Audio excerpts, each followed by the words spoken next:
Bismillahirrahmanirrahim. Assalamualaikum warahmatullahi wabarakatuh. Waalaikumsalam. Alhamdulillah, wassalatu wassalamu ala rasulillah wa ala alihi wa man wala wa man tabi'ahu bi ihsan ila yaumil qiyamah wa ba'du. Para peserta kamusa yang semoga dirahmati Allah Subhanahu wa taala dimanapun berada.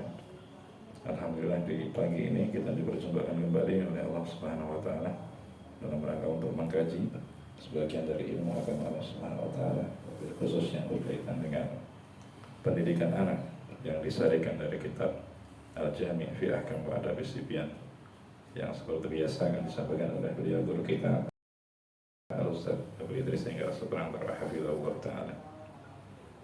Tidak lupa salawat serta salam semoga senantiasa tercurah pada panutan kita Nabi Muhammad Sallallahu Alaihi Wasallam serta keluarga, para sahabat dan pengikutnya hingga akhir zaman nanti. Dan alhamdulillah telah hadir bersama kita Ustaz Enggar Perantara Hafizahullah. Untuk itu kepada beliau kami persilahkan. Tafadhol ya Ustaz.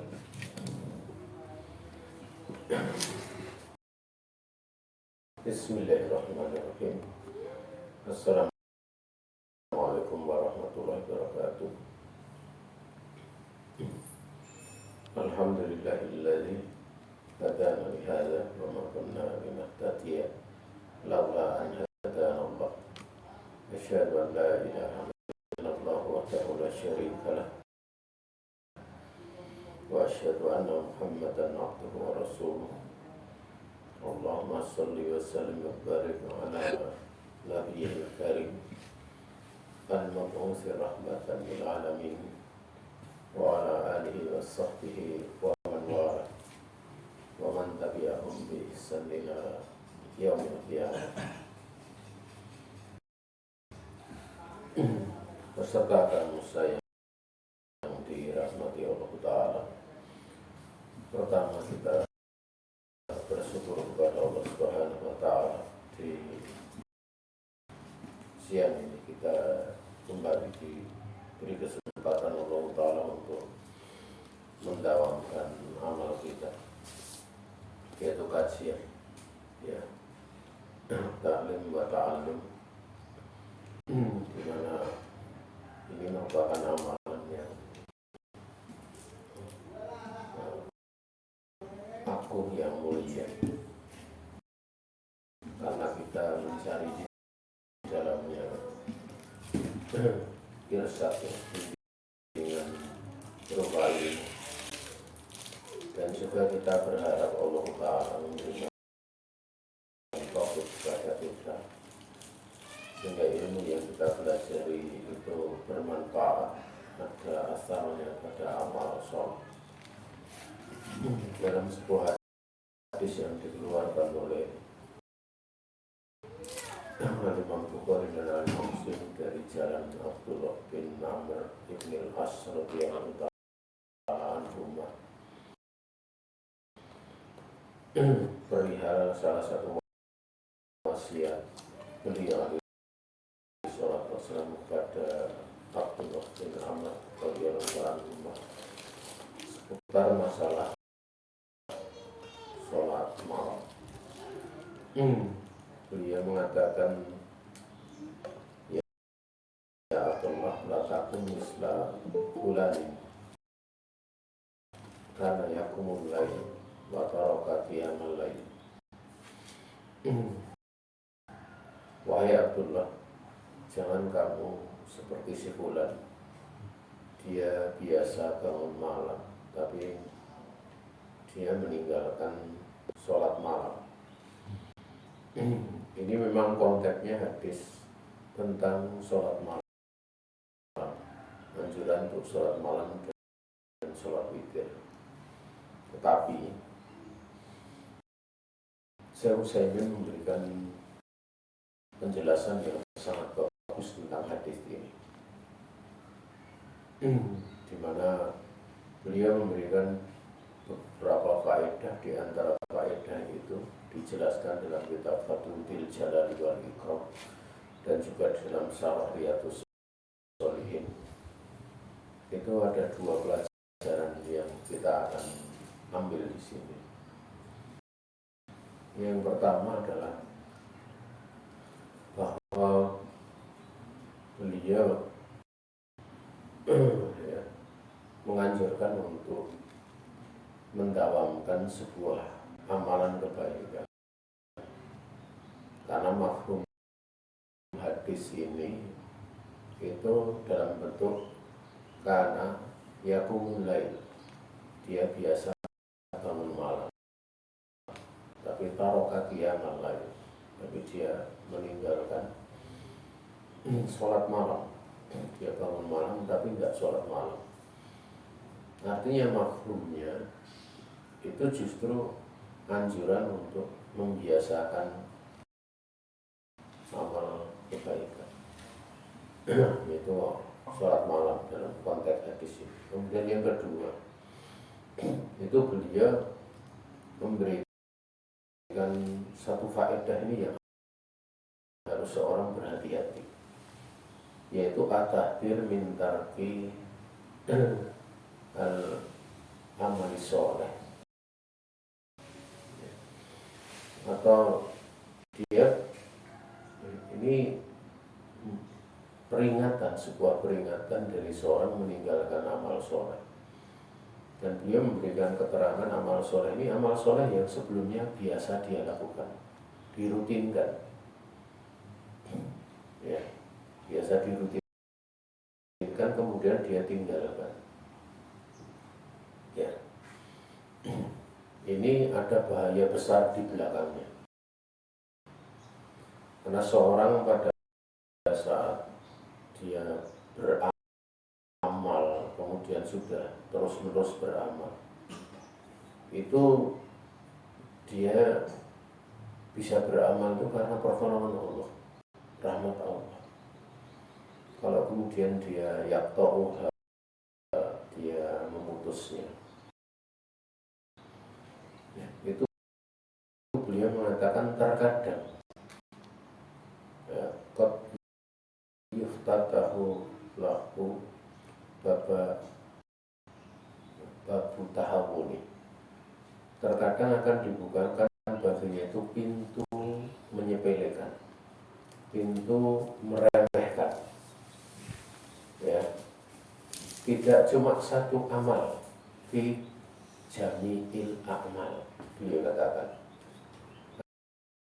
Artinya pintu meremehkan amal itu akan dibukakan baginya pada seluruh amalan, tidak cuma pada amal yang ditinggalkannya saja. Ini yang pertama, ya, ya, bahayanya. Kemudian jamaah yang dirahmati Allah Subhanahu wa Ta'ala, ya, bahaya yang lain pula itu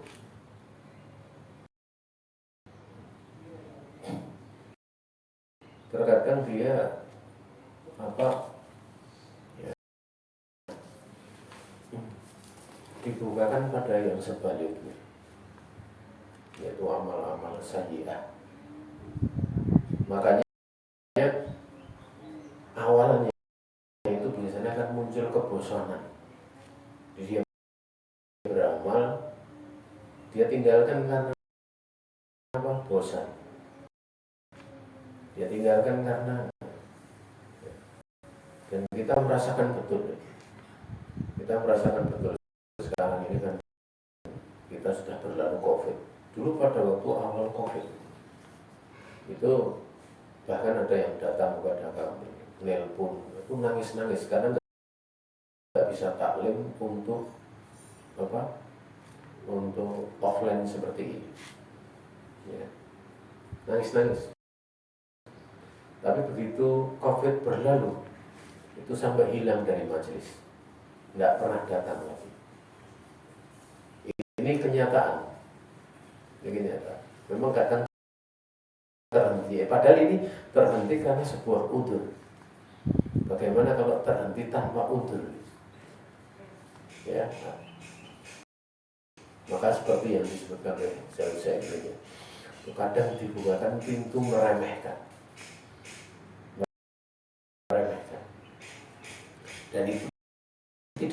berlaku pada satu amalan saja, tapi seluruh daripada amal. Dan perkara seperti ini adalah perkara yang bahayanya besar. Kotorun azim, beliau katakan, ayat perkara seperti ini besar. Ya, oleh karena itu hampir di setiap saya ketemu dengan teman-teman yang belajar ya, itu rata-rata mengatakan demikian, keadaannya demikian. Sekarang kajian tidak sebagaimana sebelum COVID. Mau ngangkat itu kayak susah sekali, ya, mau ngangkat itu kayak susah. Ya. Wallahu ta'ala alam. Maka ini sebuah nasihat terutama untuk diri saya, demikian pula untuk semuanya, untuk kita istiqomah, ya, untuk kita istiqomah. Dan ini berkaitan dengan dulu pernah ada pertanyaan, dulu belajar dari pondok, kemudian sudah punya ilmu, tapi kenapa merasa kayak bosan, malas, dan yang lain sebagainya. Ya karena perkara itu tadi, perkara itu. Kalau ada satu ditinggalkan yang sudah biasa dilakukan, hati-hati di belakangnya itu terkadang dibukakan pintu yang membahayakan diri. Padahal ini hukumnya makruh, bukan sampai haram, tapi bisa membuka pintu-pintu keharaman. Pintu-pintu keharaman.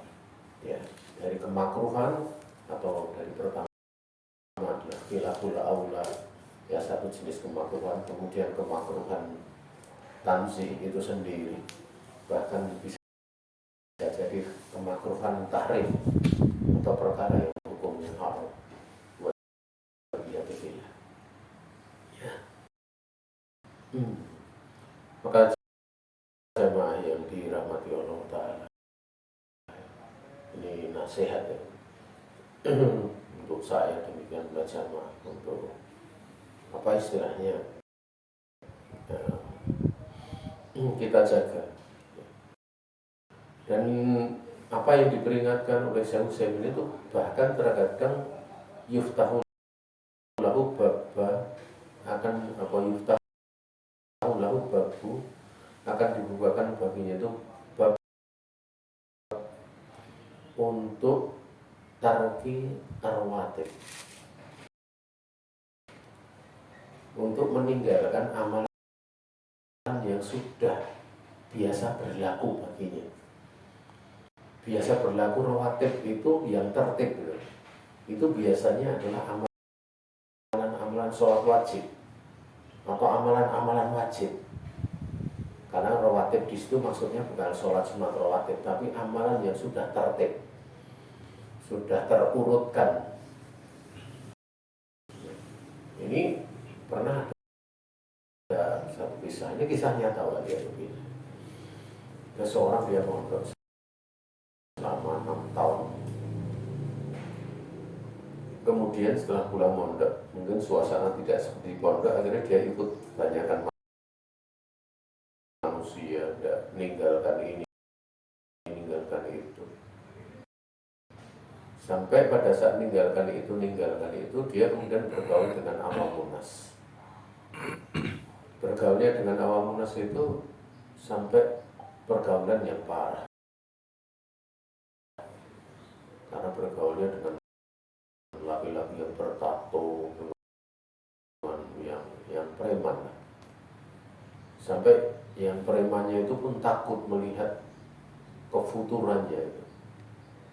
Ngeri sekali. Dia pun ngeri gitu. Padahal namanya dia mondok. Sampai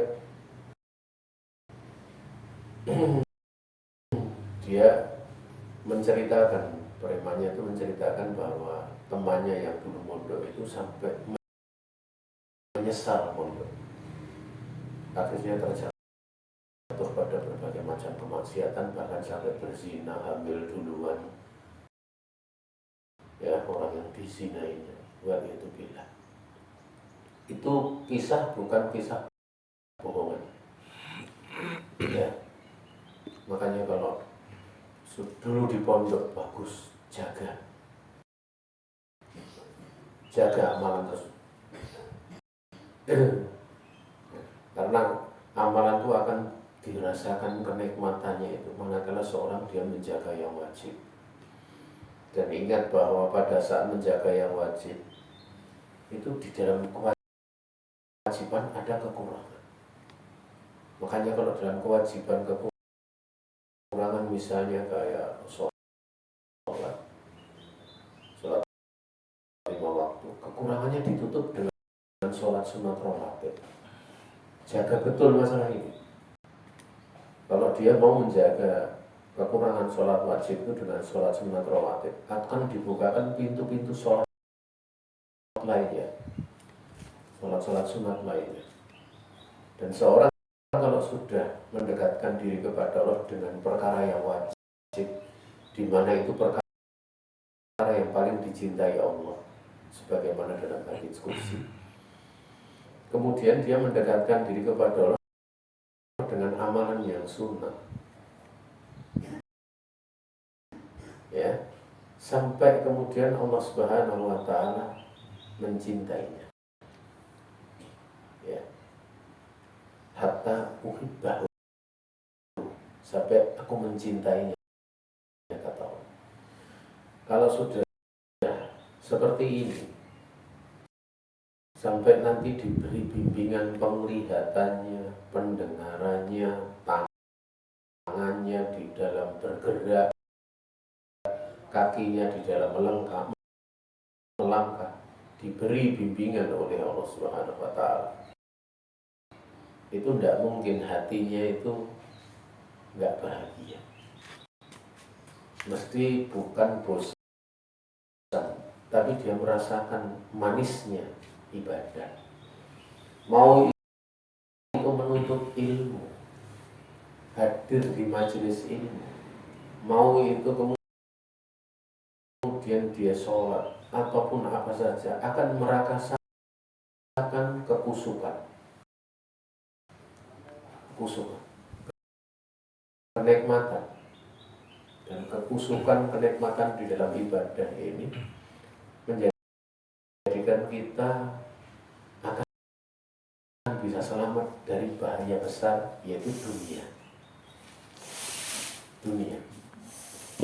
Karena orang kalau sudah biasa ibadah nikmat, itu dia akan melihat bahwa dunia itu bukanlah sebuah tujuan, bukan suatu tujuan, tapi hanya sekedar alat, ya, ataupun sarana. Makanya rezeki didapat dengan mentaati Allah. Di mana kalau rezeki didapat dengan mentaati Allah, rezeki yang datang itu diterangkan oleh para ulama khos, rezeki yang khusus, yaitu rezeki yang halal, ya, rezeki yang halal, yang bisa tegak dengannya badan, bisa pula tegak dengannya agama. Kalau yang tegak dengan agama itu hanya rezeki yang halal. Namun terkadang yang tegak dengan badan itu cakupannya yang halal, demikianlah yang haram. Tapi kalau orang sibuk ibadah, maka yang datang itu yang halal saja, yang haram dia tinggalkan. Sehingga keberkahan hidupnya di dalam urusan dunia maupun urusan agama. Kita akan menginjak pada yang ke-6, yaitu hatus sibyan amal bil ilm, yaitu memberikan dorongan, mendorong anak untuk beramal, mengamalkan ilmu. Yang pertama adalah nasihat dari Waqi' Ibnul Jarrah. Qala Waqi' Ibnul Jarrah rahimahullahu ta'ala, qalat Ummu Sufyan as-Sawri li Sufyan, ya. Ummu Sufyan as-Sawri li Sufyan, idhab fatlubil ilma hatta uqwi laka bimi'zali fa idza katabta iddata asyarata hadisa wanzur hal tara fi nafsika ziyadatan fil khair fa in lam tara dzalik fala tata'am. Ini belum ya? Sekarang ya 6 ya? Benar ya? Wa fi lafat wanzur hal tara fi nafsika ziyadatan fi misyatika wa hilmika wa qawlika fa in lam tara dzalik fa'lam annahu la yadurruka wa la yanfa'uka.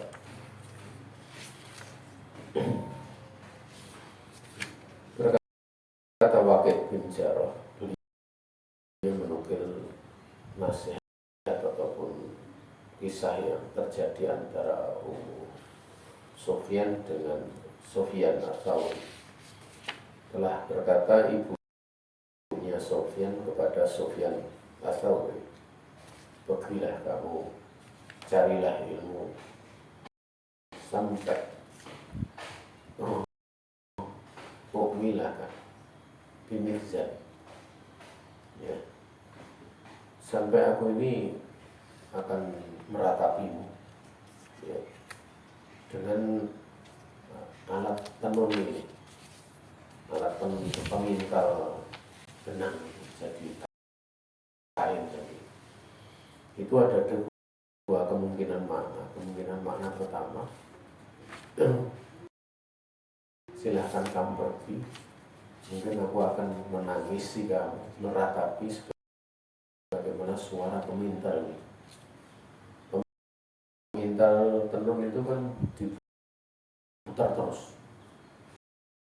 Saya akan sedih meratapi kepergian kamu karena seorang ibu. Tapi bisa pula untuk makna yang kedua, bahwa saya akan berusaha dengan sekuat tenaga dengan alat pemintal ini untuk membiayai kamu di dalam belajar, ya. Entah makna yang pertama ataupun makna yang kedua,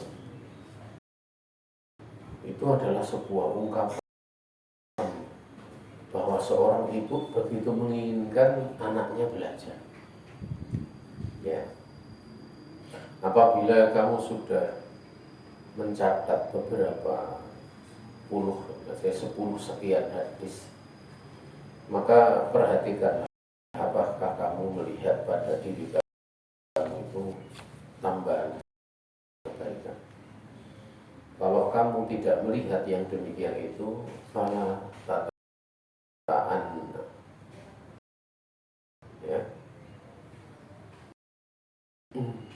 Ya. Janganlah kamu kemudian tataan itu mencatat. Jangan kamu kemudian mengumpulkan ilmu lagi. Berhenti dulu. Ya. Di dalam lafaz yang lain, perhatikanlah apa kamu melihat pada dirimu itu tambahan di dalam cara jalanmu, dalam kelembutanmu, dalam ketenanganmu. Kalau kamu tidak lihat yang demikian, ketahuilah bahwa tidak adanya tambahan kamu menuntut ilmu dari cara jalanmu, kelembutan kamu, itu tidak memberikan bahaya kepada kamu. Artinya tetap belajar, tidak memberikan bahaya seperti itu. Wala yang namun juga tidak memberikan manfaat kepada kamu seperti itu, ya. Maka di sini, ya, terisaratkan bahwa di saat seorang belajar itu nanti akan ada perubahan dari cara jalan, kelembutannya, ketenangannya, dan itu nyata. Ini sebuah kisah-kisah nyata ya. Saya ceritakan itu ya kisah nyata atau kisah nukilan dari dulu. Tapi kisah ini karena saya lihat jadi saya cerita. Gitu. Saya dulu kalau ngajar di suatu tempat itu ada seorang yang wajahnya sangar, rambutnya gondrong. Ya, rambutnya gondrong sangar. Pakai celana jin. Dan celananya jin itu dipotong tapi nggak ditekuk, jadi seliwir-seliwir itu ya, seliwir-seliwir. Sebenarnya pakai jaket warna hitam ya, dan kalau memandang itu pandangannya nggak pandangan teduh, pandangan sangar itu ya, no. Tapi dia kalau duduk itu di paling depan, biasanya di kiri saya. Jadi di sebelah kiri saya itu paling depan. Sampai karena saya lihat wajahnya itu beda, dan kadang kalau melihat pas sudah selesai itu dia bisa nasihati temannya. Di sana ada taklim, di sana ada taklim. Dan cara menasihatinya itu enggak lembut, tapi lebih ke arah semangat, kayak agak bahasa Jawanya agak meksok gitu. Besok kita datang di sana ada taklim. Di sana kan saya dengar gitu ya, dan itu terekam betul dalam hati saya karena saya senang, semangat gitu, walaupun wajahnya itu belum tidak teduh ya, wajahnya sangar, tapi senang saya. Sampai suatu saat ya, taklim itu kan berlalu dan saya kurang begitu perhatian, tapi duduknya tetap di sisi kanan saya, sisi kiri saya, terus di situ. Tapi saya bingung, sekarang tidak ada orang itu gitu. Tapi di sisi kiri saya itu ada orang yang sering pakai jubah hitam, kadang pakai serban, pakai jubah hitam, atau kadang pakai peci gitu. Ya. Tapi rambutnya sudah tidak gondrong, dan kalau bicara sudah beda, bicara sama teman-temannya udah nggak kayak dulu lagi, sering tambah senyum, kemudian orangnya lembut, wajahnya itu lembut ya. Karena saya nggak memperhatikan perubahannya, saya tanya sama panitia, dulu di kiri saya sering ada orang taklim, wajahnya seperti ini, tak sampaikan tentang penampilannya semua, kok sekarang tidak ada itu. Tak cari-cari nggak pernah ketemu, orangnya di mana. Itu saya diketawain sama ada sekitar 6-7 orang. Pengurus kajian itu pasti ketawa semua, ketawa. Artinya ketawa saja, ya itu kan yang ada di sisi kiri antum sekarang itu. Nah, kok wajahnya jadi kayak gitu? Artinya ilmu itu ada pengaruh. Makanya di sini nasihat dari ibunya Sofyan As-Sauli ini nasihat yang sangat cerdas gitu. Ya. Jadi asal ilmu itu terkadang tidak cuma dilihat dari fasihnya bicara, bukan dari, tapi terkadang bisa dilihat dari sikap, cara berjalannya, ketenangannya, demikian pula wakor. Dan itu awal. Kalau sudah nampak seperti itu awal, nanti apabila dia dapat masalah, dia akan bisa menyelesaikan dengan penuh ketenangan. Karena ilmunya. Makanya kita menganjurkan untuk penuntut ilmu jangan cepat tasodur, itu karena ini. Ya. Nah, Syekh Utsaimin mengisahkan pada waktu beliau belajar dengan Syekh Abdurrahman bin Nasir Sa'di. Karena seorang murid itu dia terhadap sosok gurunya itu secara sadar maupun tidak itu pengen meniru. Itu sudah otomatis. Bahkan di guru-guru saya punya guru itu kan cerita. Sampai kadang nirunya guru itu kadang berlebihan. Maksudnya berlebihan seperti ini. Dia cerita itu kalau Sami Allahu liman hamidah gitu. Atau bukan Sami Allah. Kalau Allah Akbar takbir intikal dari apa? Berdiri ke rukuk. Atau yang kedua, tatkala tasbih Sami Allah liman hamidah dari rukuk ke berdiri. Itu kan dia menceritakan gurunya itu apa? Gurunya guru saya itu kan tidak ngangkat tangan. Kemudian guru saya itu menceritakan bahwa dirinya itu berulang kali belajar. Waktu belajar itu mendapatkan riwayat kalau Nabi itu mengangkat tangan, raf'ul yadain, mengangkat tangan. Tapi kalau pas sholat dia nggak pernah ngangkat tangan. Padahal dia sadar itu dalam pelajaran itu waktu dia cerita, ya kadang saya itu ingat, tapi kadang-kadang otomatis nggak ngangkat tangan. Gitu. Itu coba kenapa? Karena dulu pernah belajar sama guru yang seperti itu. Ya, itu nggak usah jauh-jauh. Saya ceritakan sendiri. Saya punya guru itu mengajari sholat sunat rawatib itu tidak baca surat pendek. Tidak baca surat pendek. Beliau mengatakan seperti ini. Itu kan hukumnya sunat. Jadi kalau sunat nggak baca surat pendek, yang penting rawatib, besar apa-apa, lakon apa. Saya masih ingat. Itu sampai sekarang saya ngamalkan itu, padahal niatnya nanti baca setelah surat Al-Fatihah, pengen baca surat. Tapi lupa, mesti langsung Allahu Akbar, otomatis. Padahal saya berusaha untuk tidak ngamalkan itu. Maksudnya tidak ngamalkan itu kan kalau ditambah gitu loh. Kalau setelah Al-Fatihah baca sholat pendek kan bagus gitu loh. Akhirnya saya berusaha bagaimana supaya tetap bisa baca surat pendek, kemudian saya baca sengaja 2 surat, tak biasakan antara Inna A'toinakal Kausar sama Qul Huwallahu Ahad. Itu aja. Karena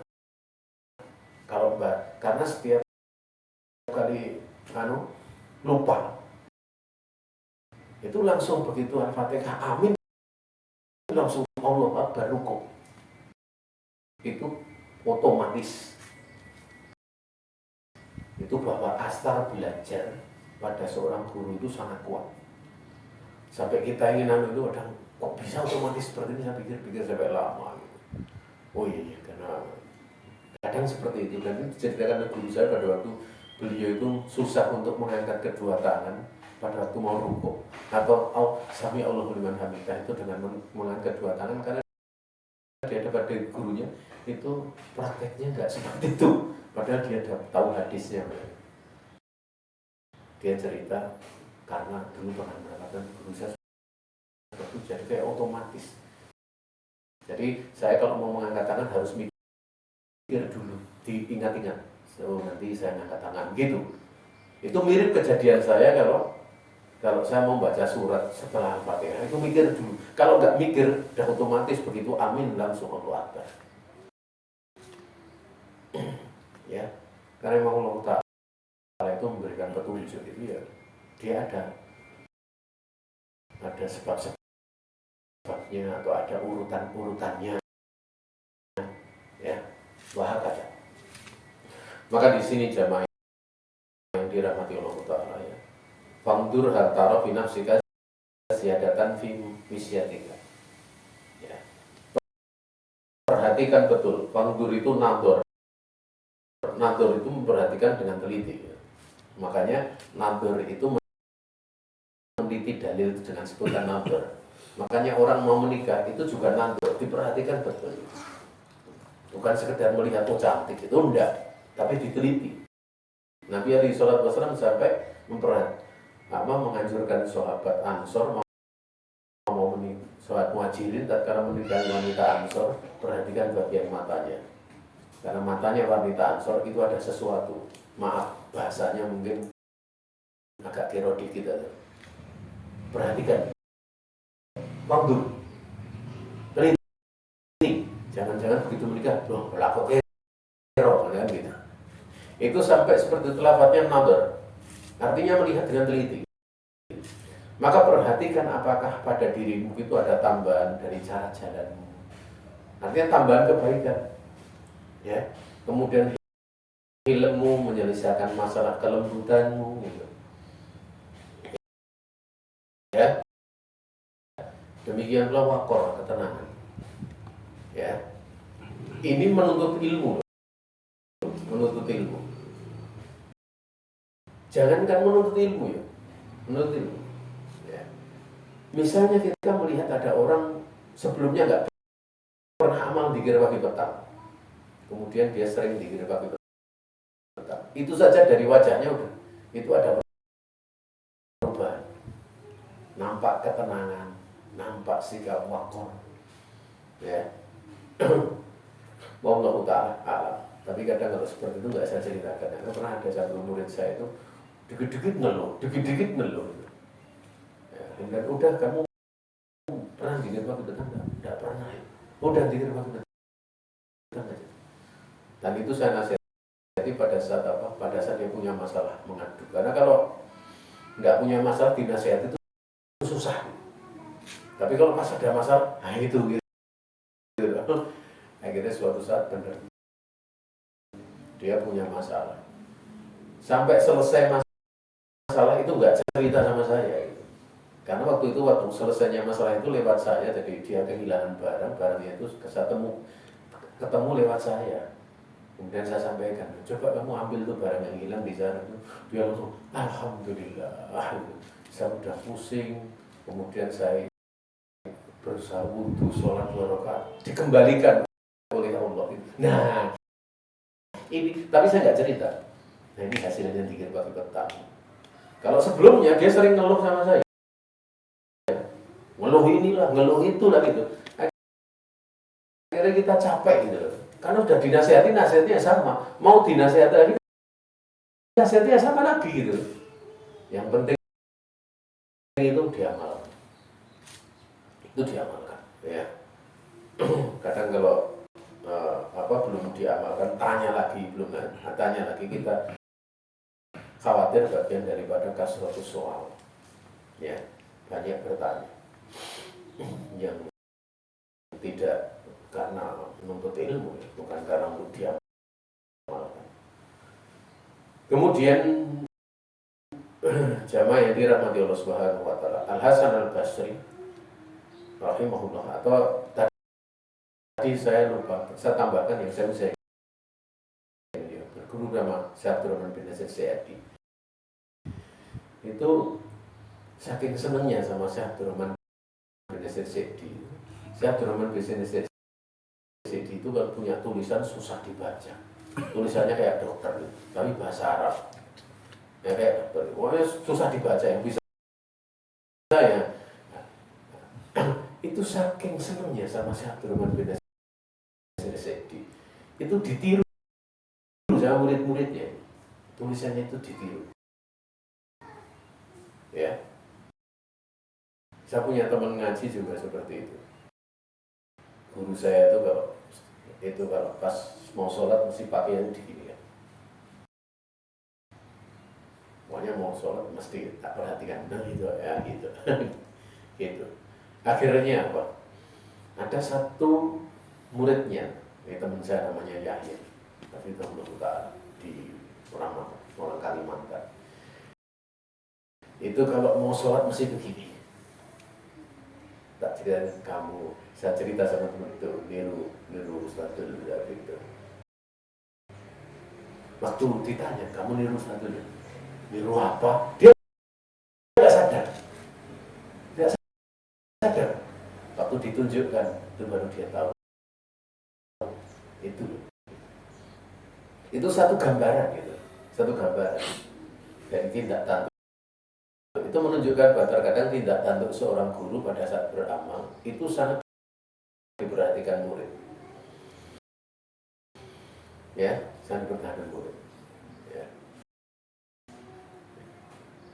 Jadi kemudian saya pernah lihat, saya kalau punya kebiasaan, ini kebiasaan saya kalau sholat itu biasa mesti habis bangun dari rakaat pertama ke rakaat kedua, itu mesti bagian baju yang menutup pantat itu saya luruskan, tak luruskan.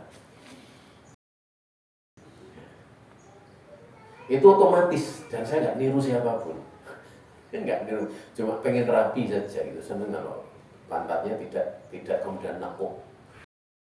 Sehingga saya luruskan biasanya, tidak mencetak itu pada bagian ini. Suatu saat saya sholat sunat di belakang murid saya. Dia seperti itu dari awal sampai akhir. Duh, kok dia niru gitu. Padahal dulu sebelum belajar sama saya nggak pernah seperti itu, saya tahu. Artinya apa? Ada gitu, tindak tanduk ya, yang kadang nggak disadari. Coba antum bayangkan, kalau misalnya itu berupa ilmu, kebaikan yang kemudian tercetak pada muridnya, itu masya Allah, ya masya Allah. Makanya agama murid itu tergantung dengan agama gurunya, ya agama murid itu tergantung dengan agama gurunya.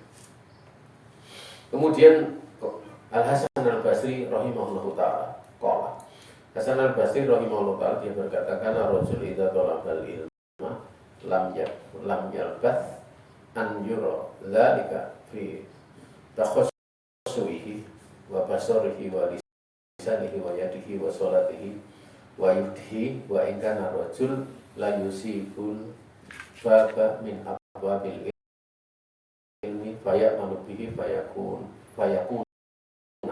khairan lahu minat dunya wa ma fiha law kanat lahu baja'alaha bil akhir. Insyaallah.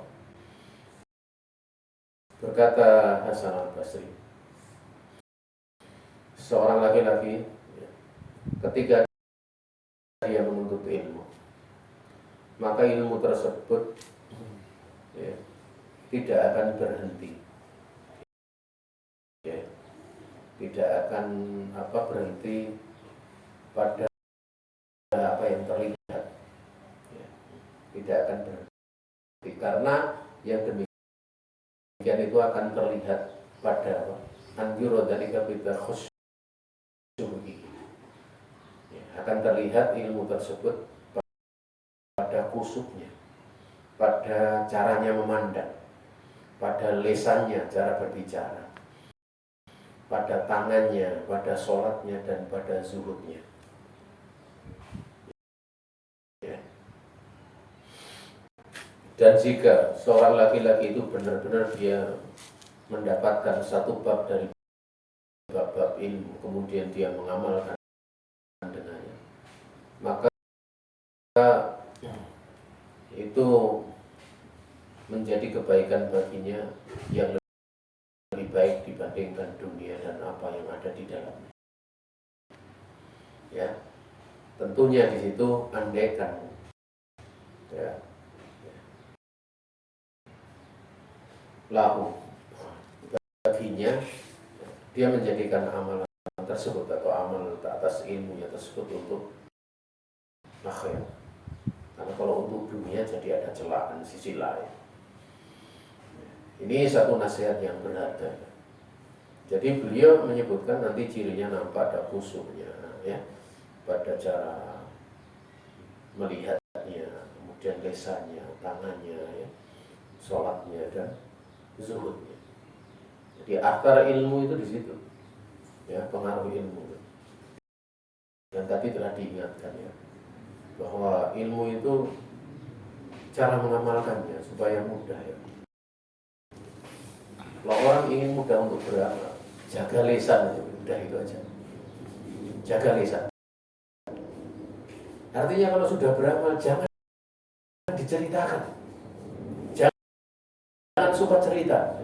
Saya udah begitu seperti itu, nanti larinya dari amal sir menjadi amal alamiah. Dan biasanya amal alamiah larinya kepada riya, sum'ah, riya. Nah, ini sudah nanti akan jadi repot urusan. Mesti dia akan memutus setelah itu. Biasa saja. Dia ngamalkan aja dan jangan diceritakan.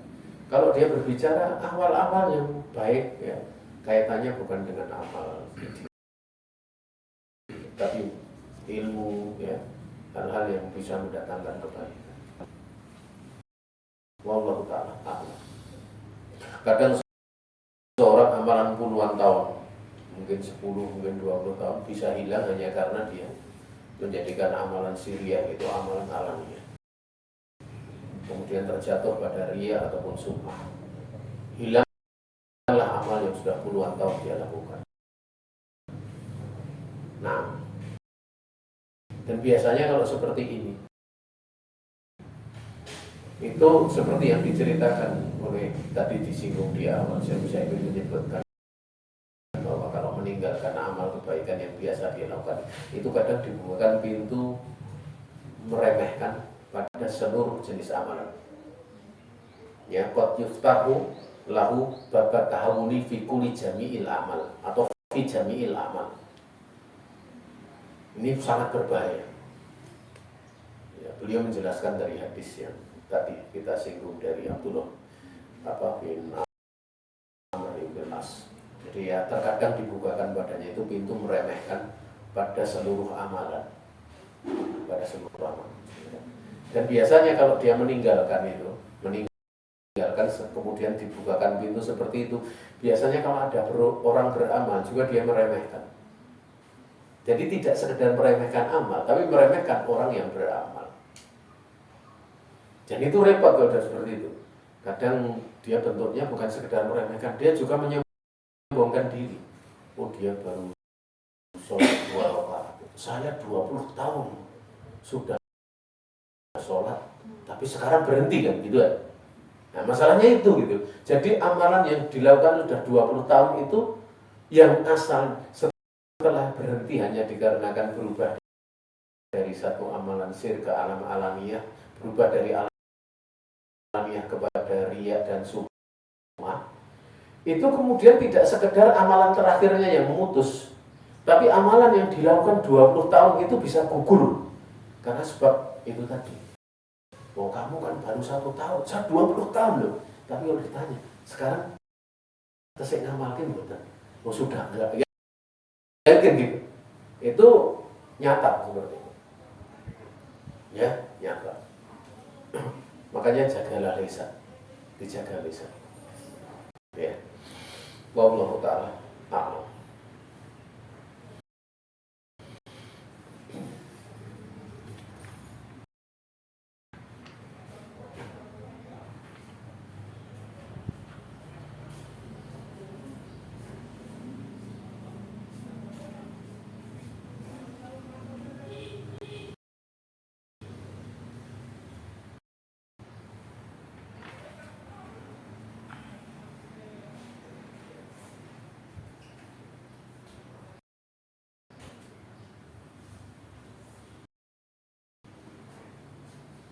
Masya Allah. Ini ada satu nasihat yang bagus dari Ibrahim Al-Harawi rahimahullah ta'ala. Hamalani abi ila Bishr ibn al-Haris. Bapakku ini membawa diriku kepada Bishr ibn al-Haris. Kemudian dia berkata, ya Aba Nasr ibni hadha mustahirun bi kitabatil hadis wal ilm. Nah, bapakku mengatakan bahwa kayak Abu Nasr itu kunyahnya Bishr bin Haris.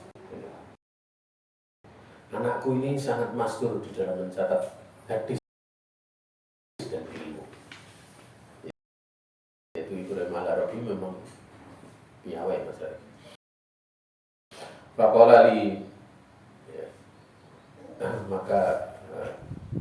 beliau ini berkata kepadaku, ya,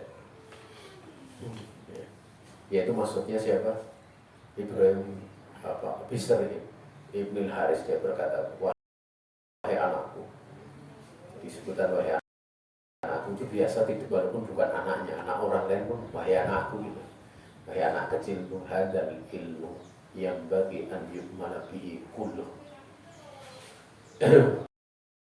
Wahai anakku, ilmu ini seyogianya untuk diamalkan dengannya semuanya.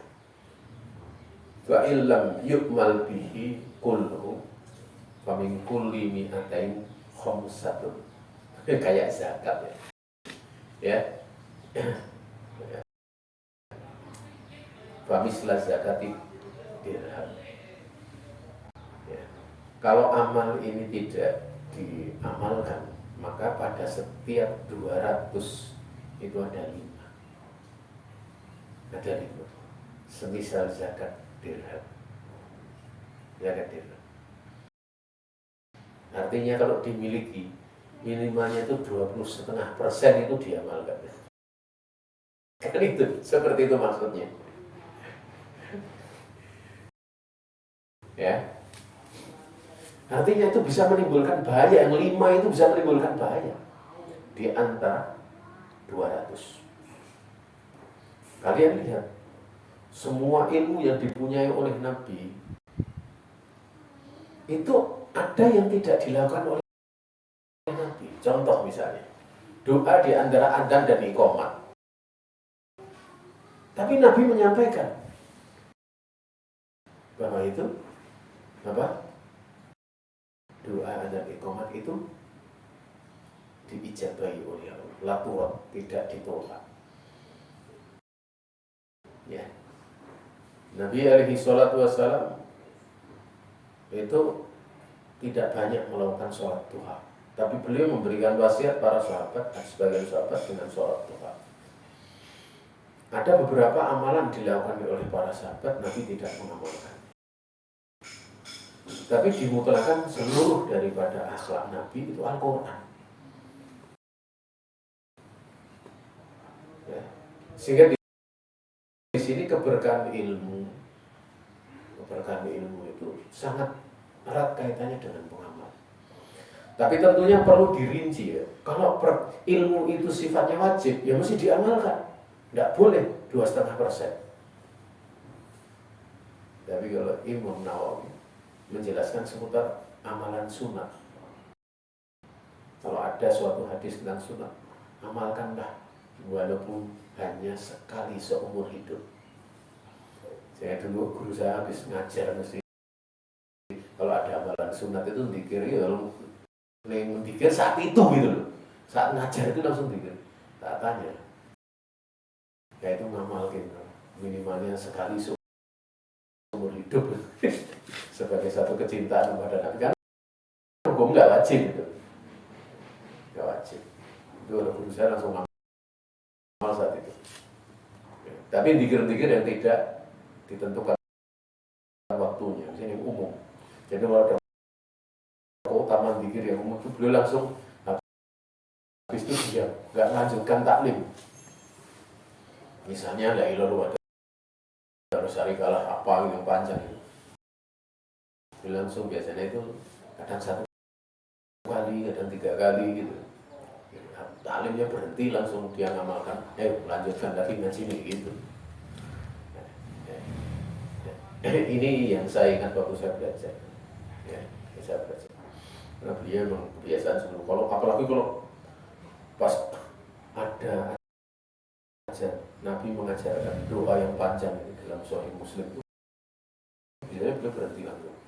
Beliau langsung dan berdoa saat itu dalam taklim itu panjang dibaca karena menghafalkan panjang gitu. Itu karena punya prinsip itu minimalnya sekali seumur hidup. Ya. Walaupun sebenarnya amalan sunat nggak diamalkan sama sekali juga, kalau itu hukumnya sunat kan nggak dosa gitu. Tapi kan tidak salahnya seorang muslim itu manakala diberitahu tentang keutamaan dia tidak mengamalkannya. Wahakata.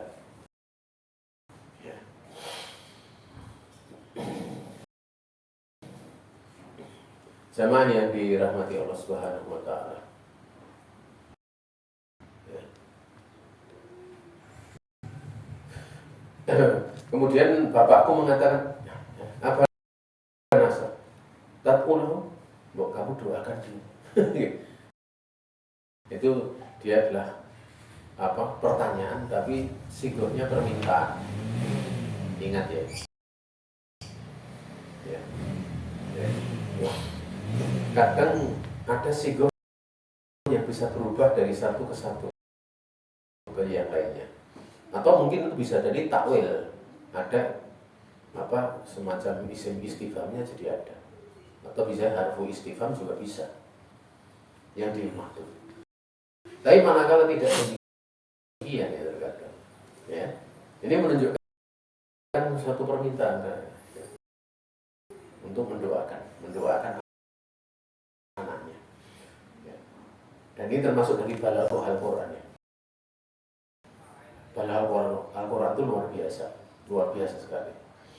Isim istifham itu manakala kemudian yuqsadu biha an-nafyu, dimaksudkan dengannya an-nafyu, itu maknanya ablaq. Diterangkan Syekh Utsaimin di dalam kitab Qaulul Mufid. Maknanya lebih dalam daripada penafian itu sendiri. Ya, penafian itu sendiri. Maka di sini Bishr Ibnul Haris mengatakan doa ukallahu ablaq. Doa kamu kepada anak kamu sendiri itu lebih manjur. Ablaq itu lebih bisa menyampaikan doa orang tua. Kenapa? Karena kecintaan orang tua kepada anak itu luar biasa. Itu bisa mengamalkan la yu'minu ahadukum hatta yuhibba li akhihi ma yuhibbu li nafsihi, bahkan lebih. Kita tahu hadis Nabi itu mengatakan la yu'minu ahadukum, tidak sempurna iman salah satu dari kalian sampai dia mencintai untuk saudaranya suatu yang dia cintai untuk dirinya sendiri. Orang tua itu kalau cinta kepada anak itu pengennya anak melebihi dirinya. Dari sisi sinilah kesempurnaan iman itu nampak. Orang tua dia hafal Quran, mesti punya anak pengennya supaya hafal Sahih Bukhari dan hafal Quran. Sehingga ada yang juz amma saja tidak hafal, pengen anaknya hafal Quran. Akhirnya beneran hafal Quran. Sampai tanya pada saya waktu itu, anak saya itu hafalannya banyak Pak. Ya, gimana kalau pas di rumah saya jadi imam, anak saya kok saya kan akra'uhum bikibat kita bilang yang paling akra'. Ingat, akra' itu masih di bawah daripada ya Pak Amir.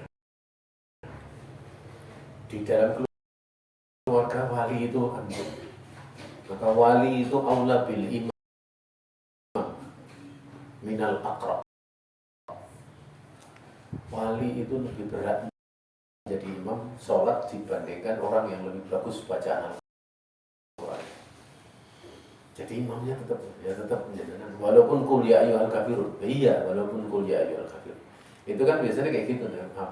Bacanya qul ya ayyuhal kafirun sama qul huwallahu ahad. Walaupun itu gitu. Ya. Nah, jamaah yang dirahmati Allah Subhanahu wa taala. Jadi demikian. Doa walid li walidayhi kadoa Nabi li ummati. Masyaallah. Nasihat dari Bishr Ibnul Haris, doa orang tua kepada anaknya seperti doanya Nabi kepada umatnya. Ya. Nanti untuk bisa mendoakan cinta pada umat Nabi,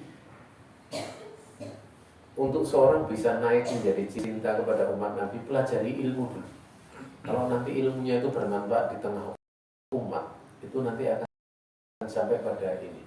Diberi keutamaan oleh Allah, dia cinta kepada umat Nabi alaihi salatu wassalam. Ya. Makanya di antara orang-orang yang memegang peran di tengah umat itu dianjurkan untuk mendoakan ampunan bagi kaum mukminin, kaum muslimin yang hidup maupun yang mati, umat Rasulullah. Coba kalau khotbah Jumat, Allahumma ighfir lil mu'minina wal mu'minat wal muslimina wal muslimat al ahya'i minhum wal amwat, itu kan dia punya posisi di tengah umat, khotib dalam Idul Fitri, khotib Idul Fitri itulah. Dan itu tidak cuma jadi kebiasaan pada saat khotbah saja.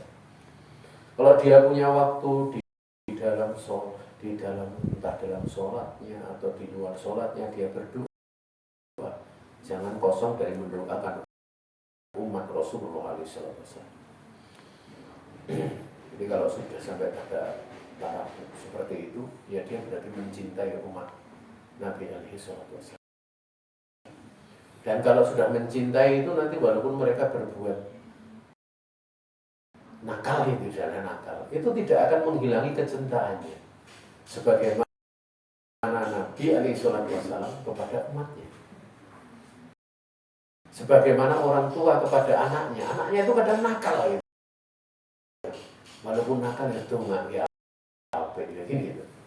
Seperti itu. Makanya doaul walid li walidayhi kadu'ain nabi li ummatihi.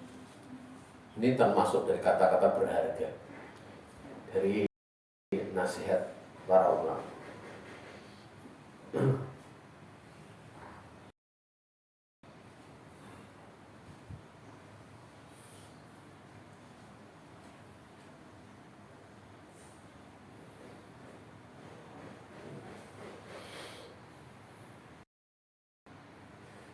Kemudian Sufyan bin Uyainah dia berkata rahimahullah ta'ala, kana sabu idza waqa'a bil hadis ihtasabahu ahluhu.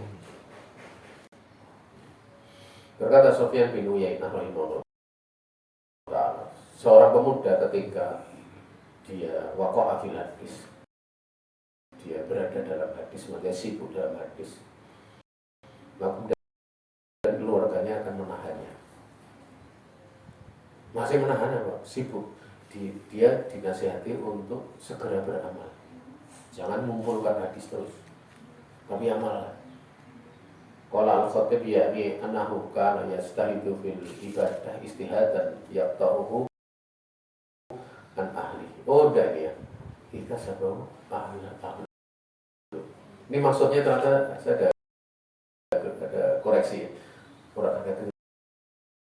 Ya ini bahasanya ketika karena ya setelah itu ketika dia biasa sibuk dalam ibadah dengan kesungguhan yang memutus dia dari keluarganya, maka fayah sabunahu indah dari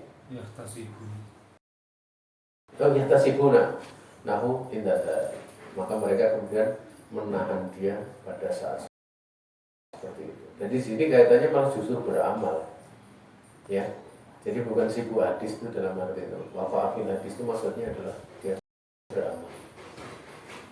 Ya, maka keluarganya menahannya. Jadi kadang seperti itu terjadi. Kalau ada anak muda rajin ibadah itu kadang orang tuanya khawatir itu. Keluarganya kadang khawatir, jauh banget lah ini. Kan seperti itu kadang. Ya, mungkin makna di antara maknanya demikian. Wallahu ta'ala. Jam berapa nih? 10.23. 10.23. Ya. Sampai di sini saja kita pelajaran pagi ini atau siang ini. Kita bisa lanjutkan pada pasal yang ke-7. Ada salah datang dari pribadi diri saya sendiri dan dari syaitan, saya istighfar kepada Allah Subhanahu wa ta'ala. Kalau ada benar semata-mata kekuasaan atau Allah yang diberikan kepada kita, waktu dan tempat saya kembalikan kepada Allah aja. Baik, kami ucapkan jazakallahu khairan kepada Ustaz Enggar Suprantoro atas yang telah disampaikan. Baik, sesi berikutnya itu tanya jawab. Kami persilakan bagi peserta Kamsa yang baik secara langsung ataupun melalui tulisan. Pertanyaan juga ada. Ditulis saja nanti saya bisa pakai yang aja. Gimana? Ditulis saja. Saya itu ada acara. Oke. Oh, maaf ya, dari Ustaz, ternyata beliau perlu ada acara. Jadi untuk pertanyaan bisa ditulis saja. Saya insya Allah dijawab oleh Ustaz di pertemuan berikutnya atau mungkin di grup. Assalamualaikum Semua nyarikan Ya, kita akhiri dulu tadi sore ini, jadi pagi ini dengan doa hadis. Subhanakallahumma wa bihamdik, asyhadu an la ilaha illa anta, astaghfiruka wa atubu ilaik. Wassalamualaikum warahmatullahi wabarakatuh.